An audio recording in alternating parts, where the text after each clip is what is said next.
بسم اللہ الرحمن الرحیم الم تر الی الذین قیل لهم کفوا ایدیکم،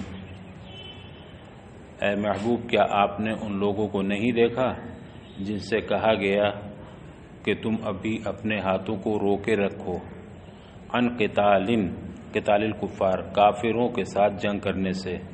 یہ اس وقت کی بات ہے جب کفار مکہ کی ایذا ثانی سے تنگ آ کر مکے میں لوگوں نے جہاد کا مطالبہ کیا، اور یہ صحابہ اکرام کی ایک جماعت تھی جنہوں نے کہا تھا۔ معاملہ یہ تھا کہ جب بہت پریشان ہوئے لوگ مکے میں، یا ایک قول یہ بھی ہے کہ جب ہجرت کر کے مدینہ طیبہ آ گئے، ایک تفسیر یہ بھی ہے، تو ابھی جہاد فرض نہیں ہوا تھا، تو انہوں نے کہا کہ یہ ہمیں بہت پریشان کر رہے ہیں، بڑا تنگ کر رہے ہیں، آپ ہمیں جہاد کی اجازت دیجیے، ہم اسے مقابلہ کرتے ہیں، ہم اسے لڑیں گے کافروں سے۔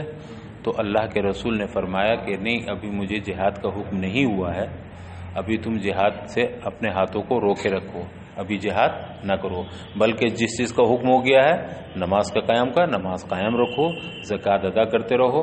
جب تک جہاد کا حکم نہیں ہوا ہے تو تم جہاد سے روکے رہو، جہاد کی جلدی نہ کرو۔ جب جہاد کا حکم ہوگا، جہاد فرض ہو جائے گا، تو میں تمہیں جہاد کی بھی اجازت دوں گا، لیکن میری جہاد کی اجازت نہیں ہے۔ وَأَقِيمُوا الصَّلَاةَ وَآتُوا الزَّكَاةَ، تم ابھی جہاد سے روکے رہو، اس نے کبھی حکم نہیں آیا، کیا کرو تم ابھی؟ نماز قائم رکھو، نماز پڑھتے رہو اور زکوٰۃ ادا کرتے رہو۔ فَلَمَّا كُتِبَ فُرِضَ عَلَيْهِمُ الْقِتَالُ، لیکن جب لوگوں پر جہاد فرض کر دیا گیا، ان کی پہلے تو خواہش تھی نا یہ جہاد کی اجازت دیجیے ہمیں، اب جب جہاد فرض ہو گیا تو اذا فریق منہم یخشون یخافون الناس، تو ان میں کے کچھ لوگ، ایک گروہ ان میں کا، یہ تو لوگوں کی خواہش تھی، جب جہاد فرض ہو گیا تو انہی میں سے ایک گروہ ڈرنے لگا لوگوں سے مراد کافروں سے۔ کس چیز میں ڈرنے لگا؟ اے عذابہم بالقتل، یعنی قتل کے ذریعے ان کی تکلیف سے ڈرنے لگا۔ ارے اب جہاد کا حکم ہو گیا ہے تو اب ہم جائیں گے، مار ڈالے جائیں گے، زخمی ہوں گے، قتل کر دیے جائیں گے، تو اب انہیں خوف لگنے لگا، ڈر لگنے لگا۔ مگر یہ سارے لوگوں کا حال نہیں تھا، فریق منہم، کچھ لوگ، یہ کون تھے؟ منافق تھے، جو اپنے ظاہر سے تو کرتے تھے کہ ہم جہاد کرنا چاہتے ہیں، ہم اسلام کے بڑے جانباز سپاہی ہیں، بڑا جوش دکھاتے تھے، لیکن جب جہاد کا حکم ہو گیا تو وہ منافقین اب گھبرانے لگے، اب ڈرنے لگے، کفار سے ڈرنے لگے۔ کخشیتہم عذاب اللہ، کیسے ڈرنے لگے؟ جیسے ڈرا جاتا ہے اللہ کے عذاب سے، ویسے ڈرنے لگا۔ او اشد خشیتاً، بلکہ اس سے بھی کہیں زیادہ، یعنی بہت زیادہ خوف زدہ، بہت زیادہ ڈرنے لگے۔ من خشیتہم لہو، یعنی ان کے عذاب سے ڈرنے سے بھی زیادہ ڈرنے لگے۔ وَنَسَبُ أَشَدَّ عَلَى الْحَالِ، اور اشد خشیتاً میں جو اشد منصوب ہے یہ حال ہونے کی بنیاد پر ہے، مفعول نہیں۔ اب رہا فَلَمَّا كُتِبَ عَلَيْهِمُ الْقِتَالُ، جب ان پر جہاد فرض کر دیا گیا تو لما جو ہے اس کا جواب کیا ہے؟ جب جہاد فرض کر دیا گیا تو کیا؟ تو اس کا جواب، اور جواب لما جو ہے اس پر دلالت کر رہا اذا اور ما بعد اذا۔ اذا کے بعد کیا ہے؟ فلما کتب علیہم القتال اذا فریق منہم یخشون، تو اچانک ان میں سے ایک فریق ڈرنے لگا، تو لما کا یہ جواب ہے، تو جواب جمع پر دلالت کر رہا ہے اذا اور ما بعد اذا کا جملہ۔ اے فاجاءتہم الخشیۃ، یعنی اب ان پر خوف طاری ہونے لگا، وہ ڈرنے لگے۔ یہ اذا مفاجاتیہ ہے، جب جہاد کا حکم فرض کر دیا گیا تو اچانک اوپر ڈر طاری ہو گیا، خوف طاری ہو گیا، ڈرنے لگے۔ وقالوا جزعا من الموت، اور یہ منافق موت سے گھبرا کر کہنے لگے ربنا لما كتبت علینا القتال، اے ہمارے پروردگار، اے ہمارے رب، تو نے ہم پر کیوں جہاد فرض کر دیا؟ کل تو سب کے ساتھ مل کر کے خواہش ظاہر کرتے تھے، اور چونکہ اندر سے تو مومن تھے نہیں، منافق تھے، تو اب کہنے لگے کہ اللہ تو نے ہم پر جہاد کیوں فرض کر دیا؟ بڑا ڈر لگ رہا ہے اس سے، تو کیوں جہاد فرض کر دیا؟ لولا، یہ حرف تحدید ہے، حلا کے معنی میں ہے، لولا اخرتنا الی اجل قریب، کیوں نہیں تو نے ہمیں کچھ اور مدت کے لیے مؤخر کر دیا اس حکم کو، ہمیں کچھ اور جینے دیتا، ہمیں کچھ اور مہلت دے دیتا زندہ رہنے کی۔ اب ہم جہاد کو جائیں گے، وہاں قتل ہو جائیں گے، زندگی ختم ہو جائے گی، تو ہمیں کچھ اور جینے کا موقع دیا ہوتا، کچھ اور مؤخر کر دیا ہوتا، ہمیں مہلت دی ہوتی تو نے۔ تو اللہ فرماتا قل اے محبوب اب ان سے کہہ دیجئے، اس میں دونوں تفسیریں ہیں، آگے خدا رہا قل لہم اے محبوب آپ ان سے کہہ دیجئے متاع الدنیا ما یتمتع به فیہا او الاستمتاع بها، آپ ان سے کہیے کہ یہ دنیا کی جو پونجی ہے، دنیا کا جو متاع، دنیا کا سامان ہے، اس متاع سے مراد یا تو ما یتمتع به فیہا، دنیا میں جس چیز سے فائدہ اٹھایا جاتا ہے، یعنی معنی میں کس کے ہے؟ مفعول کے معنی میں ہے، جس چیز سے فائدہ اٹھایا جاتا ہے، اول استمتاع بها، یا استمتاع کے معنی میں متاع یعنی مصدری کے معنی، یعنی دنیا کا فائدہ اٹھانا، دنیا سے آسودگی حاصل کرنا، دنیا کی سہولتیں حاصل کرنا، یہ قلیل، کیا ہے یہ دنیاوی پونجی؟ بہت معمولی ہے، بہت قلیل ہے، عائل الی الفنا، فنا، یہ کس کے قریب ہے؟ فنا کے قریب ہے، یعنی مائل بفنا ہے، یہ فنا ہو جانے والی چیز ہے، چند دنوں کی چیز ہے، چند دن کی چیز ہے۔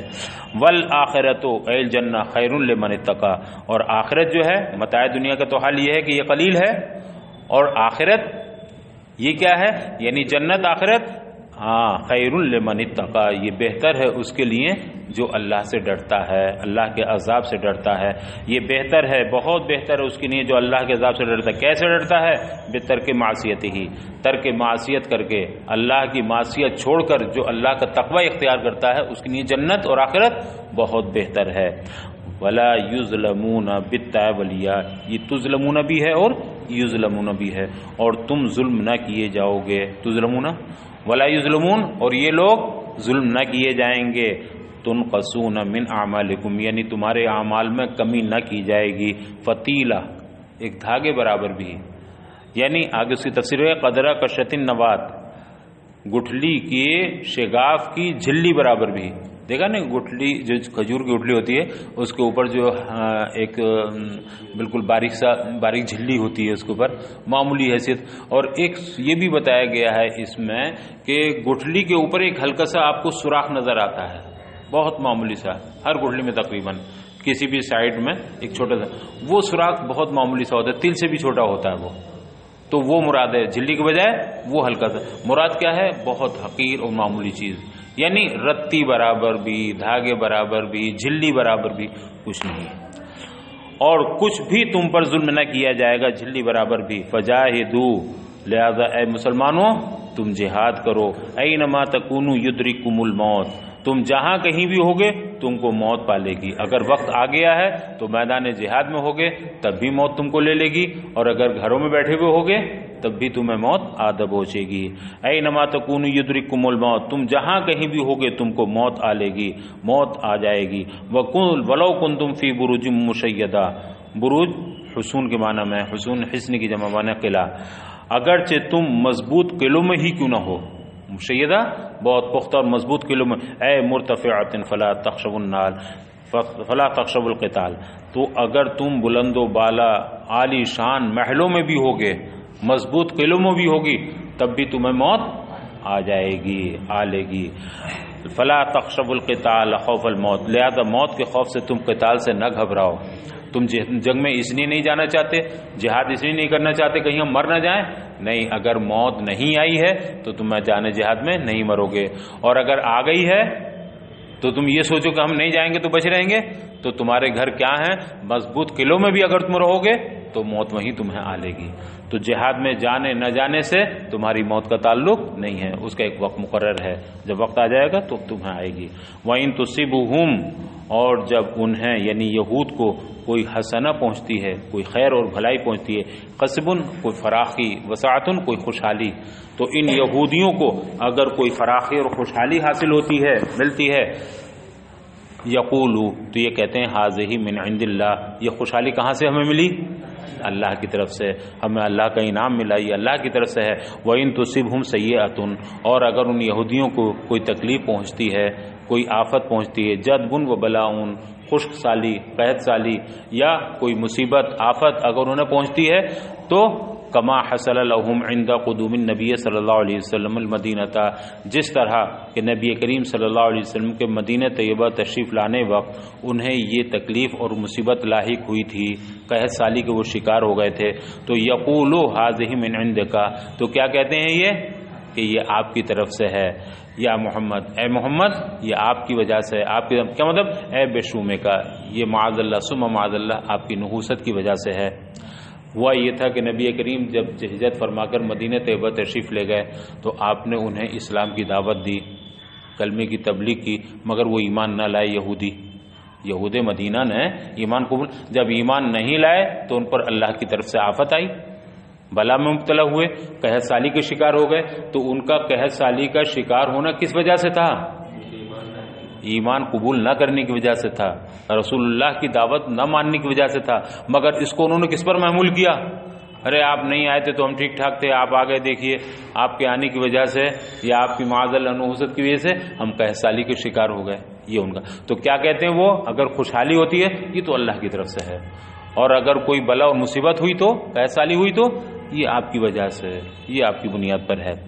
فمال نہیں یقول هذه من عندك، تو کہتے ہیں یہ آپ کی طرف سے ہے، آپ کی وجہ سے ہے، محمد صلی اللہ علیہ وسلم آپ کی نحوست سے معاذ اللہ۔ قل لهم، اے محبوب آپ ان سے کہہ دیجئے، یہود مدینہ سے یا ان لوگوں سے کہہ دیجئے، کل من الحسنۃ والسیئۃ، حسنہ اور سیئہ، بھلائی اور برائی جو کچھ بھی ہے یہ سب من عند اللہ، کس کی طرف سے ہے؟ اللہ کی طرف سے ہے، من قبلہ ہی اللہ ہی کی جانب سے ہے۔ فما لہؤلاء، ایک ہوتا ہے کسب، ایک ہوتا ہے تخلیق، خلق۔ تو خلق تو ہر چیز کا اللہ کی طرف سے ہے، اللہ ہی خالق ہے، لیکن کسب بندے کی طرف سے ہے۔ تم نے کلمہ نہیں مانا، دعوت قبول نہیں کی، اللہ کے رسول کا کہنا نہیں مانا، تو تمہاری یہ نافرمانی تمہارا کسب ہے، اس وجہ سے تمہیں تکلیف پہنچی ہے، اس وجہ سے تمہاری نے قحط سالی ہوئی ہے۔ فما لہؤلاء القوم، ان لوگوں کو کیا ہو گیا ہے، لا یکادون یفقہون، کہ یہ حدیثہ کہ یہ بات سمجھنے کے قریب ہی نہیں ہے۔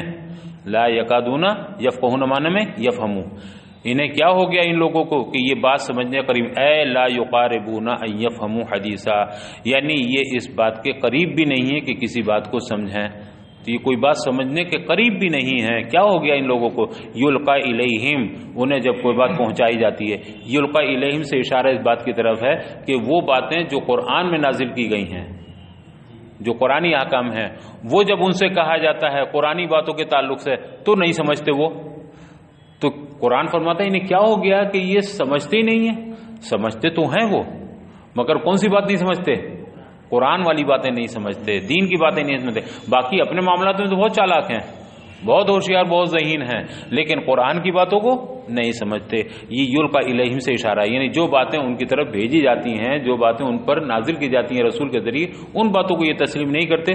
تو کیا ہو گیا ان لوگوں کو کہ یہ سمجھنے کے قریب بھی نہیں ہے۔ وما استفہام تعجب، اور فما لہؤلاء میں جو ماں ہے، ماں، یہ ماں استفہام تعجب، انتہائی تعجب کی بات ہے۔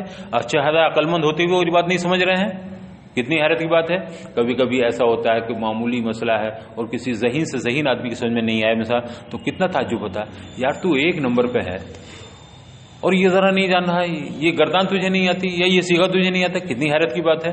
تو وہ ذہین سب کچھ اچھا خاصے تھے لیکن قرآن کی باتوں کو نہیں سمجھتے تھے، تو تعجب سے کہا جا رہا ہے کہ انہیں کیا ہو گیا، بتاؤ یہ باتیں نہیں سمجھتے۔ اور فرمایا گیا لا یقعدون یفقہون، یہ سمجھنے کے قریب بھی نہیں ہے۔ کیوں؟ فرمایا من فرط جہلہم، یہ اپنی جہالت میں اتنے بڑھے ہوئے ہیں، فرط جہالت کی وجہ سے، یعنی بالکل جہالت کوٹ کوٹ کے بھری ہوئی ہے ان کے اندر، اور یہ سمجھنے کے لیے تیار نہیں ہے۔ فرط جہالت کی وجہ سے اس استفہام میں تعجب ہے نا، کہ بہت بڑے جاہل ہیں، اتنا بھی نہیں سمجھتے۔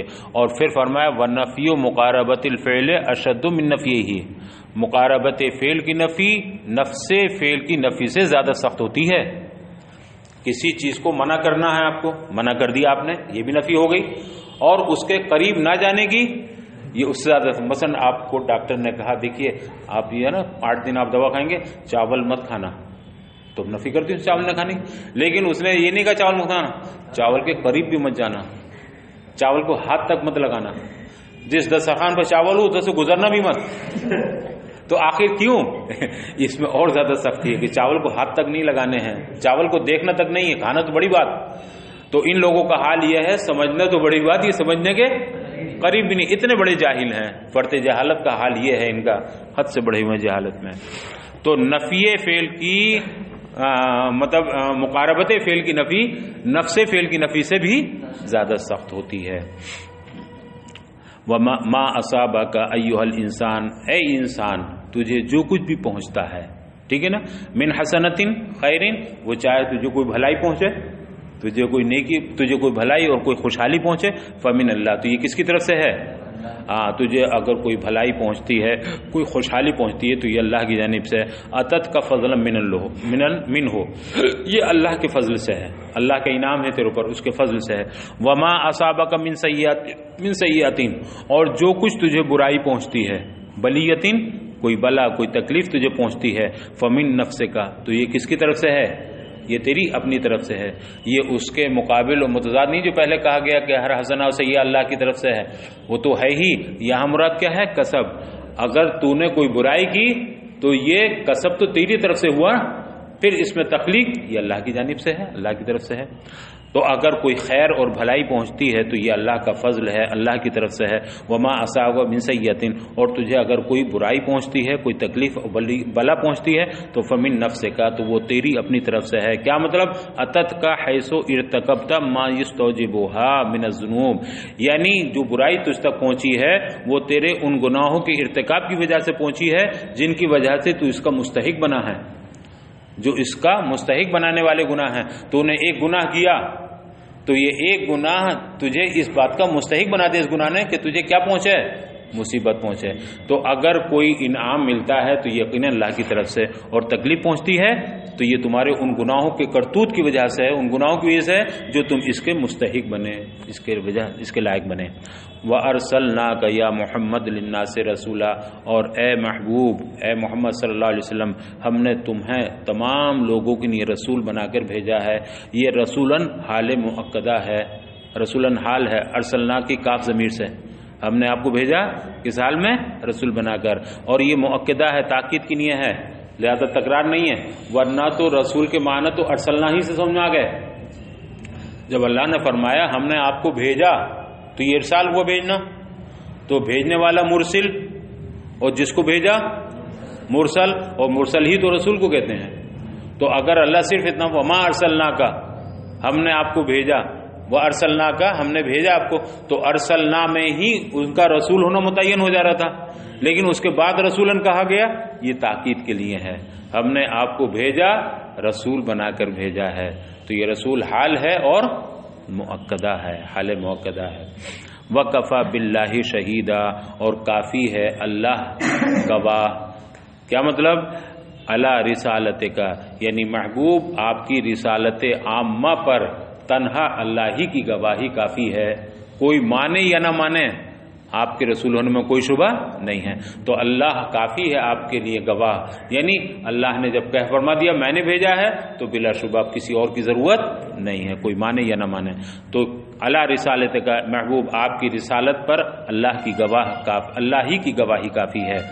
من یطع الرسول فقد اطاع اللہ، جس نے رسول کی اطاعت کی اس نے گویا اللہ کی اطاعت کی. ومن تولی اعرض عن طاعته، اور جس نے رسول کی نافرمانی کی، اعراض کیا آپ کی اطاعت سے، فلا یہمنک، تو اے محبوب آپ اس سے کبیدہ خاطر نہ ہوں، آپ رنجیدہ نہ ہوں. جس نے آپ کی اطاعت کی اس نے اللہ کی اطاعت کی، اور جس نے آپ سے اعراض کیا تو اس کے اعراض سے آپ کبیدہ خاطر نہ ہوں.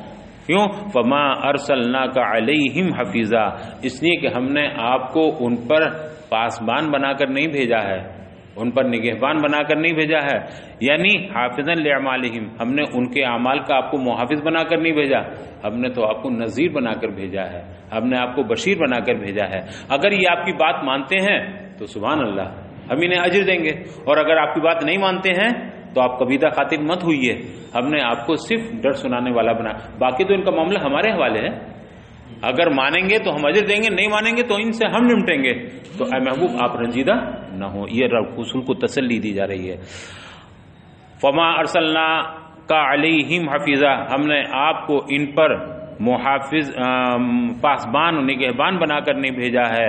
یعنی ہم نے آپ کو ان کے اعمال کا محافظ بنا کر نہیں بھیجا ہے، بل نذیرن، بلکہ آپ کو کیا بنا کے بھیجا؟ نذیر.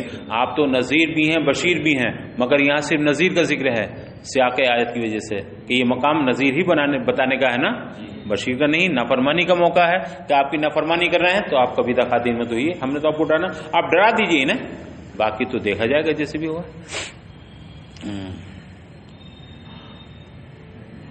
وَإِلَيْنَا أَمْرُهُمْ، اور ان کا معاملہ تو ہمارے سپرد ہے۔ آپ صرف ڈرا دیجئے، آپ بس ان کے زیادہ پیچھے نہ پڑیے، آپ مواخذہ نہ کیجئے، باقی ان کا معاملہ ہمارے سپرد ہے۔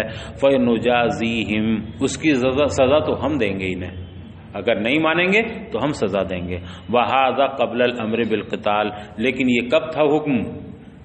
یہ قتال کا حکم نازل ہونے سے پہلے کا تھا۔ پھر تو یہ کہ نہیں مانتے ہیں تو کہو ان سے میدان میں آئیں، ہاں آؤ، اگر مانتے ہو تو ٹھیک، نہیں مانتے ہو تو آؤ چلو میدان میں۔ مگر یہ اس وقت کی بات تھی کہ آپ صرف نذیر ہیں، جب قتال کا حکم نہیں آیا تھا۔ وَيَقُولُونَ أَيْ الْمُنَافِقُونَ إِذَا جَاءُوكَ أَمْرُنَا طَاعَةٌ، اور اے محبوب یہ منافق جب آپ کی خدمت میں آتے ہیں، اذا جاؤک، جب آپ کی بارگاہ میں آتے ہیں، آپ کے پاس آتے ہیں تو کہتے ہیں امرنا طاعۃ لک، ہمارا کام تو آپ کی اطاعت کرنا ہے، ہم نے تو آپ کی اطاعت مان لی، ہم کوئی آپ سے سرکشی تھوڑی کر رہے ہیں، ہم نے آپ کی اطاعت قبول کر لی ہے، ہمارا معاملہ، ہمارا تو کام آپ کی اطاعت کرنا ہے۔ فَإِذَا بَرَزُوا خَرَجُوا مِنْ عِنْدِكَ، لیکن جب یہ آپ کی بارگاہ سے باہر جاتے ہیں، آپ کی خدمت سے نکلتے ہیں، آپ کے یہاں سے نکلتے ہیں، تو بَيَّتَ طَائِفَةٌ مِّنْهُمْ، تو ان میں کا ایک گروہ تو رات بھر مشورے کرنے میں گزار دیتا ہے، رات بھر سازشیں کرنے میں گزار دیتا ہے، رات بھر مشورے کرتا ہے۔ طائفتم بادغام الطائف فی الطاء وترکہ اے ازمرد، یہ بتا طائفتن میں، بتائیے بتا میں پہلے تا ہے اور پھر طائفتن کی طا ہے، تو یہ تا اور طا دونوں قریب المخرج ہیں، تو ایک قرأت تو یہ ہے کہ بیتا کی تا طا میں مدغم ہے، تا کا تا میں ادغام کر دیا، تو کیا پڑھیں گے بیت طائفتن، معنی وہی ہے کہ رات بھر یہ مشورہ کرتے ہیں۔ تو ایک قرأت تو یہ ہے کہ تا کا تا میں ادغام ہے قریب المخرج ہونے کی وجہ سے، لیکن ایک قرأت یہ ہے کہ نہیں، تا الگ مخرج ہے، تا کا الگ مخرج ہے، لہذا اس میں ادغام نہیں کیا جائے گا بلکہ ترکی ادغام ہوگا، اور جب ترکی ادغام ہوگا تو بیتا کی تا اپنی جگہ اور طائفتن کی تا اپنی جگہ، تو بیتا طائفتن، ان میں سے ایک گروہ تو وہ ہے جو پوری رات مشورے کرتا ہے، آپ کے خلاف منصوبے بناتا ہے۔ یہ دو طرح پڑھا گیا ہے، تا کا تا میں ادغام ہوئے اور تا کا تا میں ادغام کا ترک، یعنی ترک ادغام و ترک۔ اے ازمرت غیر الذی تقول لگا، یعنی یہ چھپ کر منصوبہ بناتے ہیں، غیر الذی تقول، اس کے برعکس جو آپ سے کہہ کر آئے ہیں۔ آپ سے کیا کہا انہوں نے؟ امرنا طاعۃ، ہمارا کام تو آپ کی اطاعت کرنا، تو یہاں تو اطاعت کا دم بھر رہے ہیں کہ نہیں ہم آپ کی نافرمانی نہیں، ہم تو آپ کی اطاعت گزار ہیں، آپ کی اطاعت گزار ہیں، آپ کی لیکن یہاں سے جا کے پوری رات سوتے نہیں ہیں بلکہ مشورے کرتے ہیں، پوری رات منصوبے بناتے ہیں، اور کس بات کا منصوبہ بناتے ہیں؟ اس کے خلاف جو آپ سے کہہ گئے ہیں، آپ سے اطاعت کا کہہ کے آئے تھے اور یہاں نافرمانی کے منصوبے بنا رہے ہیں کہ ہمیں یہ بات نہیں ماننی اور یہ بات نہیں ماننی، تو کہہ کچھ رہے ہیں اور آ کے منصوبے کچھ بنا رہے ہیں۔ اے ازمرت غیر الذی تقول، یعنی یہ رات بھر اس کا مشورہ کرتے ہیں جو اس کا برعکس ہے جو آپ سے کہا انہوں نے، یعنی آپ سے کہی باتوں کے برخلاف۔ لکا فی حضور کا من الطاعہ، آپ کی بارگاہ میں، آپ کی حضوری، آپ کی معیت میں جو کچھ آپ سے انہوں نے کہا، کس تعلق سے؟ من الطاعت، تو طاعت کے تعلق سے جو آپ سے انہوں نے کہا ہے اس کے برخلاف یہ مشورہ کرتے ہیں۔ اے عصیانے کا، یہ غیر ایک تفسیر ہے، کس بارے میں مشورہ کرتے ہیں؟ ہاں، غیر طاعت کے بارے میں، یعنی آپ کی نافرمانی کے بارے میں منصوبے بناتے ہیں۔ واللہ یکتب یامر بکتاب، اور اللہ تعالی لکھتا ہے یامر بکتاب، یعنی کتابت کا حکم دیتا ہے، خود نہیں لکھتا، فرشتوں کو لکھنے کا، کیونکہ سارے اعمال نامے کرامن کاتبی نہیں، تو اللہ تعالی ان کے ان تمام منصوبوں کو لکھنے کا حکم دیتا ہے۔ ما یبیتون فی صحائفہم، یہ راتوں کو جو منصوبے بناتے ہیں ان سارے منصوبوں سازشوں کو فرشتوں کو لکھنے کا حکم دیتا ہے، فی صحائفہم، ان کے اعمال نامے میں۔ رب فرماتا ہے جتنی بھی سازشیں کر رہے ہیں ان کے اعمال نامے میں لکھ دو، جتنے بھی منصوبے بنا رہے ہیں، جتنے مشورے کر رہے ہیں، سب لکھ دو ان کے دفتر میں، ان کے اعمال نامے میں۔ لیجازوا علیہ، کیوں لکھنے کو حکم دیتا ہے؟ تاکہ اس پر انہیں سزا دے. اور جب لکھی ہوئی چیز ہوگی تو انہیں بھی اطمینان ہو جائے گا، ہاں بات تو صحیح ہے، چونکہ لکھنے کے بعد اطمینان ہو جاتا ہے. ایک چیز اگر لکھی ہوئی نہ ہو تو آدمی نہیں آپ کو یاد نہیں ہے، صحیح ہے آپ یاد کیجئے، اس میں ہیر پھیر کر سکتا ہے. لیکن جب لکھ لیا اور دستخط کرا لیا آپ سے تو اب ہاں یار تحریر تو میری ہی ہے یہ، ہاں اس کا مطلب یہ ہے میرے اوپر آپ کے 100 روپے چلے لیجئے. تو لکھنے کے بعد اس کو اب جب ان کے سارے کرتوتی لکھ لیے جائیں گے، ساری منصوبے لکھ لیے جائیں گے، تو جب ان کے سامنے وہ اعمال نامہ پیش ہوگا تو یہ پھر انکار نہیں کرتے، اور جب انکار نہیں کریں گے تو انہیں اس کی سزا دی جائے گی. تو یہ سزا پھر ظلم نہیں ہوگی بلکہ ان کرتوتوں کی حقیقی سزا ہوگی. فَأَعْرِضْ عَنْهُمْ بِالصَّفْحِ، اے محبوب آپ ان سے اعراض فرمائیے، ان سے درگزر فرما لیجئے، چشموشی کیجئے. یہ یقیناً بدتمیزی کر رہے ہیں، آپ کے ساتھ بدسلوکی کر رہے ہیں، آپ کے خلاف منصوبے بنا رہے ہیں، آپ کو معلوم بھی ہے، لیکن آپ ان سے درگزر فرمائیے. اور رسول اللہ کا یہ معمول بھی تھا کہ وہ اپنے جانی دشمنوں کو بھی جانتے ہیں کہ یہ میرا دشمن ہے، میری راہوں میں کانٹے بچھا رہا ہے، میرے اوپر روزی، اس کے باوجود ان کی نہیں دعائیں ہدایت فرما رہے ہیں، انہیں معاف کر رہے ہیں، درگزر فرما رہے ہیں. کتنی سزائیں، کتنی سختیاں کی تھیں، کتنے ستم ڈھائے تھے اہل مکہ نے ہجرت سے پہلے، لیکن جب فتح کے بعد تشریف لائے تو ان سارے ظالموں کے ظلموں کو معاف فرما دیا، ان سارے ستمگاروں کے اوپر معافی کا پروانہ چڑھ دیا کہ جاؤ تمہیں ہم نے معاف کیا. تو اے محبوب آپ ان سے درگزر فرمائیے، ان سے چشموشی کیجیے. وتوکل علی اللہ، اور کس پر بھروسہ کیجیے؟ ایسا نہیں کہ آپ کی سزائیں ختم ہو جائیں گی، آپ ہم پر بھروسہ کیجیے، ہم ان سے نمٹیں گے، ہم انہیں سزا دیں گے، مگر آپ کا کام چشموشی فرمانا، آپ ان سے معاف فرمائیے، ان سے درگزر کیجیے. وتوکل علی اللہ، اور آپ پر اللہ پر بھروسہ، ثق بہ، اس سلسلے میں اللہ ہی پر بھروسہ کیجیے. فإنہ کافی کا، اس لیے کہ اللہ آپ کی طرف سے کافی ہے، ان سے بدلہ تو ہم لے لیں گے، آپ کو ضرورت نہیں ہے، اللہ کافی ہے آپ کی طرف سے. وَكَفَى بِاللَّهِ وَكِيلًا، اور اللہ کافی ہے کارسازی کے لیے، وہ بہترین کارساز ہے، وہ بہترین وکیل ہے، لہذا کارسازی کو وہ کافی ہے. مُفَوَّضًا إِلَيْهِ، جو کام بھی اللہ کے سپرد کر دیا گیا اس میں اللہ کافی ہے، وہاں کوئی ظلم یا کسی قسم کا کوئی نقصان نہ ہوگا. افلا يتدبرون يتأملون القرآن، کیا یہ لوگ غور اور فکر نہیں کرتے قرآن میں؟ وما فیہ من المعانی البدیعہ، اور قرآن کے اندر جو عجیب و غریب معانی ہیں، جو فصاحت و بلاغت ہے قرآن میں، اور قرآن کے عجیب و غریب معانی میں، قرآن کے نادر و نایاب مفاہیم اور مضامین میں، کیا یہ غور نہیں کرتے؟ وَلَوْ كَانَ مِنْ عِنْدِ غَيْرِ اللَّهِ، اگر یہ قرآن اللہ کے سوا کسی اور کی طرف سے ہوتا، اللہ کے علاوہ غیر کی طرف سے ہوتا، کسی اور کی طرف سے ہوتا، لَوَجَدُوا فِيهِ اخْتِلَافًا كَثِيرًا، تو یہ قرآن میں کثیر اختلاف پاتے، بہت اختلاف انہیں ملتا. کس چیز میں؟ تناقضاً فی المعانی ہے وتباین فی نظمہ، قرآن کے معانی میں بھی اور قرآن کے نظموں الفاظ میں بھی بہت تناقض اور بہت تباین یہ پاتے. قرآن نے جن چیزوں کی خبریں دی ہیں، آئندہ آنے والی غیب کی خبریں، واقعات، قصص وغیرہ، اس میں کسی چیز میں بھی رتی برابر بھی کوئی تناقض نہیں ہے. ہر خبر، ہر غیب کی بات بے نہیں ویسی ہی صادق آتی چلی جائے. تو کیا اس پہ کبھی غور نہیں کرتے؟ اگر یہ غیر خدا کا کلام ہوتا، کسی مخلوق کا کلام ہوتا تو کتنی باتیں جھوٹی ثابت ہو گئی ہوتی، کتنی گڑبڑی ہو گئی ہوتی ان کے معانی میں، اور نظم میں بھی کتنی گڑبڑی ہو گئی ہوتی. ہوتا نہیں کہ ایک آدمی ایک جھوٹ بولنے کے لیے 100 جھوٹ بولتا ہے، اور اس میں بھی پھر بھی پھنستا ہی چلا جاتا ہے، سچ کو کبھی آنچ نہیں ہوتی. ایک سچ بول دیجئے، آخر تک اگر آپ سچ بولتے رہیں گے تو کوئی دقت نہیں آئے گی. لیکن آپ نے اگر ہیر پھیر کرنی چاہیے تو ہیر پھیر میں ہیر پھیر ہی ہوتی چلی جائے گی. مثلا آپ کو سمجھا دے کہ آپ اس طرح مت کہنا، آپ یوں کہنا، اور آپ کو غلط طریقے سے سمجھا دیا گیا جو واقعہ نہیں ہے، تو آپ کو یہ یاد ہی نہیں رہے گا میں نے ابھی پہلے کیا کہا تھا. پھر آپ گڑبڑا جائیں گے، اور پھر جب اس میں پھنسیں گے تو پھر اور گڑبڑائیں گے، پھر پھنسیں گے تو کیوں گڑبڑی ہو رہی ہے؟ واقعے کے خلاف بول رہے ہیں آپ. جو بات حقیقت آپ پہلی بار کہتے، آپ سے 100 بار بھی معلوم کی جاتی تو آپ وہی بات کہہ رہے تھے، کوئی پریشانی آپ کو نہیں ہوتی. لیکن آپ جھوٹ بول بھر کے بار بار بھول رہے ہیں، ابھی میں نے ابھی کیا کہا تھا، پھر یاد نہیں آ رہا تو کچھ اور کہہ دیا، اب اس میں اور پھنسے، پھر کچھ کہتے اور پھنسے.